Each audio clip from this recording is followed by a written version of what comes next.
Hay historias de identidad que se forjan en la tierra, que las definen fronteras o imperios. Pero ¿saben? Algunas de las más profundas, de las más interesantes, se escriben sobre el agua. Hoy vamos a explorar una de esas, una conexión increíble que une dos mundos a través de un océano. A ver, imaginen esto por un segundo. Un viajero de Puerto Rico, a miles de kilómetros de su casa, se para en medio de las Islas Canarias y al escuchar a la gente hablar, siente que no se ha ido de su tierra. Esta frase de Manuel Álvarez Nazario no es poesía, no, es el corazón de un misterio que vamos a resolver hoy.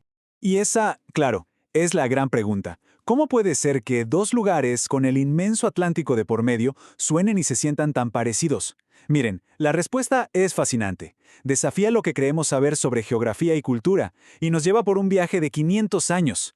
Bueno, para empezar a armar este rompecabezas, tenemos que ir a la primera pieza. La gente. Las personas que, literalmente, construyeron un puente humano sobre el mar. En Puerto Rico es el jíbaro. Si vamos a Cuba es el guajiro. Los dos representan el alma del campo, ¿verdad? El campesino, el corazón de la isla. Lo increíble es que si buscamos su origen, sus raíces culturales, el camino nos lleva directamente a los campesinos que llegaron de las Islas Canarias. Pero a ver, ¿por qué el impacto canario fue tan profundo? Aquí está la clave. No era lo mismo un colono que venía de la península que uno que venía de Canarias. El peninsular solía ser un militar, un administrador, venía solo, hacía fortuna y se devolvía a España. Pero el canario no.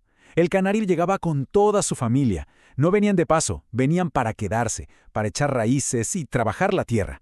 Y como eran considerados blancos de orilla, o sea, un escalón por debajo en la jerarquía, tenían mucho más contacto con el resto de la gente. Ok, ya hablamos de la gente. Ahora vamos a la prueba más clara, la más sonora de todas, la forma en que hablan. Es el eco de esa migración que todavía hoy resuena en cada conversación. Los que estudian esto lo llaman el español atlántico. Es como una gran zona donde se habla con un aire similar, un dialecto que se salta el océano. Y tiene todo el sentido del mundo, porque por siglos Canarias fue la última parada antes de cruzar América, y el primer lugar al que llegaban las noticias, las palabras y los acentos de vuelta. Y esto lo vemos en palabras súper cotidianas. Allá en la península dicen autobús, pero en Canarias y en buena parte del Caribe se montan en la guagua. Allá comen patatas, aquí comemos papas.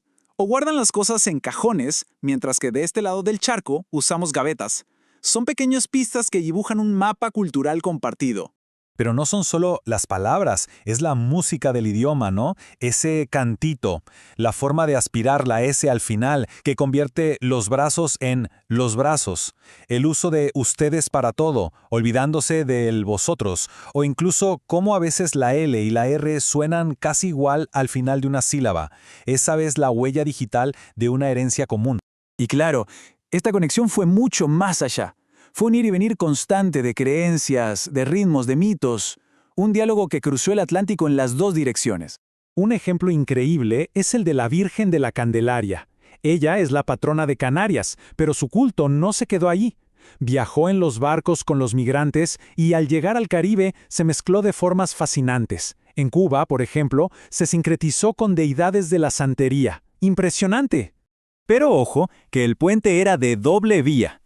La salsa, el son cubano, el merengue, todos esos ritmos nacieron en el Caribe, claro, pero viajaron de vuelta a Canarias con los que regresaban, los famosos indianos, y hoy son parte del ADN musical y de la fiesta en las islas. Hasta las creencias más profundas hicieron el viaje. Las historias de la brujería canaria, que ya de por sí era una mezcla de cosas, encontraron un terreno fértil en el Caribe. Hay estudios serios que muestran cómo esas tradiciones influyeron directamente en prácticas como la santería. Entonces, después de ver todo esto, la gente, el idioma, la cultura, ¿cómo le ponemos nombre a esta conexión tan especial? Pues resulta que hay un término que lo resume todo a la perfección. Caribeñidad. Es la mezcla de canariedad con caribeñidad. Y lo importante aquí es que no se trata de que un lugar influyó al otro y ya.